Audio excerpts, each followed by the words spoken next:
Mon nom c'est DJ Cobal, Jérôme Dessy en fait, de mon vrai nom. Je suis né en Alsace, à Mulhouse, et ça fait 18 ans que j'habite au Québec.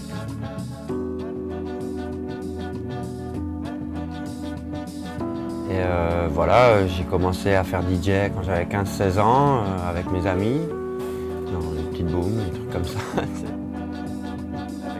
Ça dépend ce qu'on avait, parfois c'était des tapes cassettes, tu sais, une petite console, voilà quoi. Et sinon des vinyles quand il y en avait.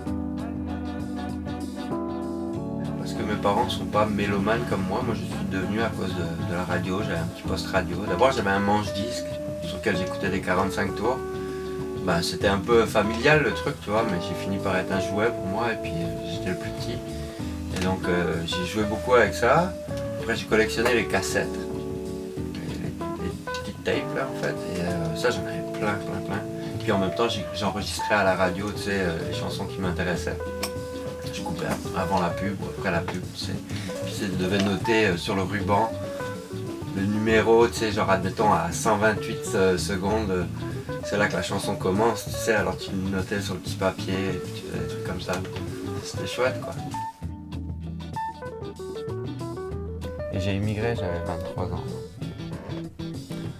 J'avais un petit vécu en France quand même, et je sentais qu'il était temps pour moi de trouver de nouvelles expériences, aboutir d'autres choses. Puis je trouvais ça intéressant d'essayer de vivre de sa passion. Et ouais, c'était sympa parce que tout le monde se connaissait pas mal.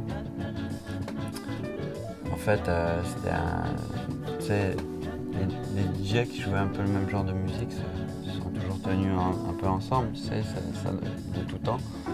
Et à Montréal, il y avait comme des petits clans aussi parce qu'il y en a qui jouaient la même musique mais ils s'aimaient pas trop, tu vois. Mais tout le monde se connaissait. Et puis la scène était quand même consistante, tu sais. Et puis ça a été un tremplin pour beaucoup de monde de Montréal. Il y a beaucoup de gens très connus dans ce monde-là qui viennent de Montréal. Le Blizzard, c'était un incontournable, quoi. Le vendredi soir, Box-Naco, c'était vraiment la soirée où il fallait être, je pense. Ben alors, je peux te citer qui c'est qui jouait. Il y avait C-Malac, Simon B, Scott C et Andy Williams. Ils jouaient tous les quatre, tous les vendredis soirs là-bas. Et donc c'était Andy qui commençait, il jouait du jazz, faire de même. Puis Simon B jouait plus du disco, aussi, comme ça. Et C-Malac c'était vraiment du funk rough, 60-70 avec du hip-hop super pointu. Et Scott C c'était du hip-hop aussi avec des choses plus nouvelles comme du broken beat, ces choses-là. C'était tout ça en une soirée, un condensé de ce qu'ils ont de meilleur, les quatre, c'est tous les quatre de très bons DJ. Et ce qui était marrant, c'est que à l'époque, c'était de voir qu'il y avait Dave One, Romeo, Amon Tobin, Fred Everything, Kid Koala, des gens comme ça qui se tenaient là le vendredi soir aussi. T'sais. Tout le monde était là. Comme si tous les manettes de soirée à l'époque à Montréal. Mais alors que c'était pas juste de là-bas, quoi. Il y avait plein d'autres bonnes soirées. Il y avait le Sauna à l'époque, le Groove Society qui étaient des gros endroits aussi, tu sais.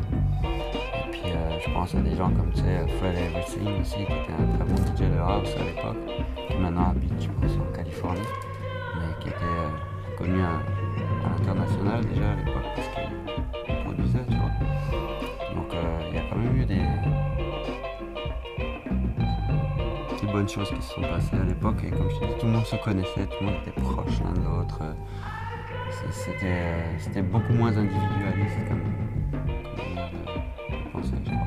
Je crois qu'aujourd'hui encore, il y a plein de bonnes choses, hein. C'est pas une critique. Mais... Voilà, le terme, la dénomination, moi-même, si on m'a mis le préfixe DJ devant mon nom, je crois pas que... Sans me contredire, là, moi, je me sens plus quelqu'un qui sélectionne de la musique, qui joue des disques, que quelqu'un qui est un DJ.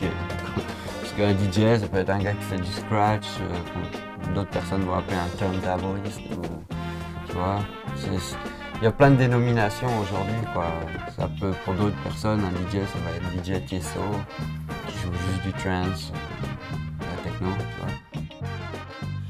Moi, je joue pas avec un ordinateur, sinon je trouve plus que c'est vraiment un boulot, tu vois. J'ai l'impression de ne pas faire un travail. Let's get it together right now. Look out, baby.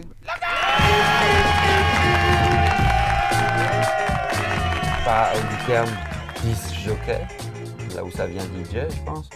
Ça, c'est autre chose. C'est quelqu'un qui animait dans les clubs, dans les discothèques, la foule qui était là, en passant des gimmicks de choses moins connues, et qui avait un rôle aussi, c'était de faire découvrir la musique au monde. À l'époque, c'était à travers lui que ça passait. C'était son rôle numéro un. C'était de plus ou moins vendre la musique au peuple en jouant la promo du moment. Tu sais.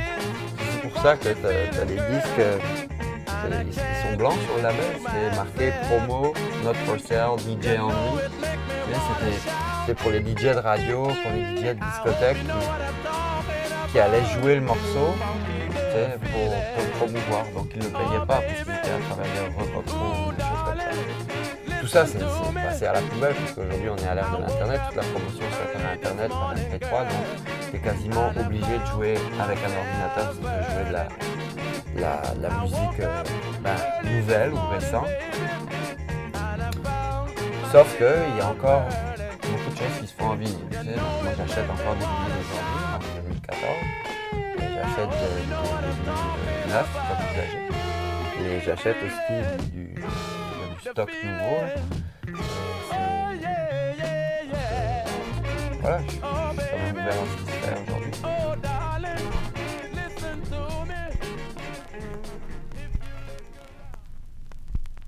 Peu importe la technologie que tu vas utiliser, à la limite, si tu utilises le MP3 ou si tu utilises des CD ou si tu utilises des clés USB, peu importe ce que tu utilises, pourvu que la prestation que tu donnes soit bonne et puis que tu fasses danser le monde. C'est ce qui est important au final. Moi, mon choix, c'est de jouer du vinyle. C'est différent, sinon j'ai l'impression de ne pas faire mon travail. If you would just do something about that funny way,